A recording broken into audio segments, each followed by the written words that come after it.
Hello children, today we shall solve the exercise of chapter 12. Part A, tick the correct option. सही विकल्प पर हमें tick का निशान लगाना है। Number 1, what does the word janapada literally mean? जनपद का शाब्दिक अर्थ है। Option A the king, B the group, C the land, D the law. तो इसका अर्थ होगा लैंड, धरती। In which category the Shakyas of Kapilavastu can be placed? Kapil वस्तु के जो शाक्य है उनको किस वर्ग में रखा जा सकता है? ऑप्शन ए गणसंघास, बी जनपद, सी महाजनपद, डी सभास। तो उसको रखा जाएगा ए गणसंघ के रूप में, गणसंघास। 3, Ajatashatru shifted his capital from Rajgriha to?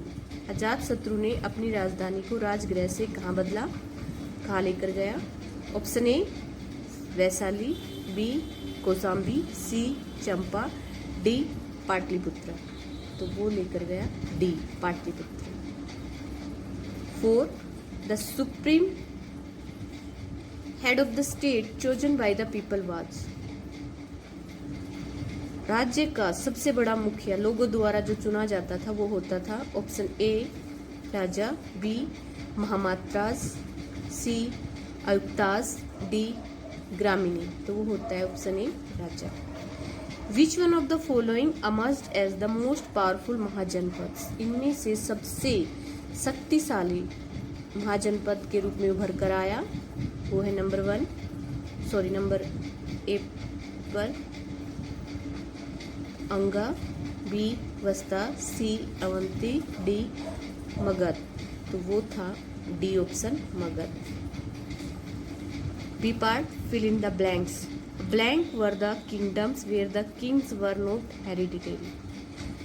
Blank जो थे वो ऐसे साम्राज्य थे जहाँ पर राजा जो होते थे वंशानुगत नहीं होते थे, यानी राजा के बाद राजा का बेटा ही राजा बने, ऐसा नहीं होता था। वो कहाँ पर होता था? वो कौन से साम्राज्य थे? वो थे गणसंघास, गणसंघ। Number 2, king blank never tolerated any inefficient official. राजा जिसने कभी भी अकुशल अधिकारियों को सहन नहीं किया वो था बिंबिसार राजा। 3, the capital of the Shakyas were blank. शाक्य जो थे उनकी राजधानी थी Kapilavastu. 4, the people of Magadha raised blank crops in a year. Magadha के लोग साल में फसलें उगाते थे 3 crops.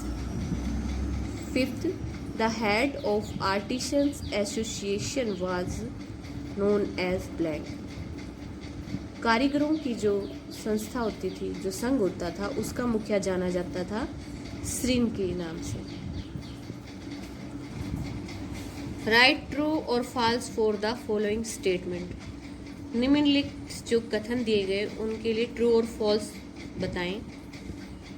Number 1, the varna system was based on birth. वर्ण व्यवस्था जो थी वो जन्म पर आधारित थी, ट्रू। 2, वेश्याज were called संग्रहित्रीज। वेश्य जो होते थे उनको कहा जाता था sangrahitris, false. 3, gramini helped the king in his central administration. ग्रामिणी जो होता था वो केंद्रीय प्रशासन में मदद करता था, फॉल्स। ग्रामिणी विलेज एडमिनिस्ट्रेशन में हेल्प करता था।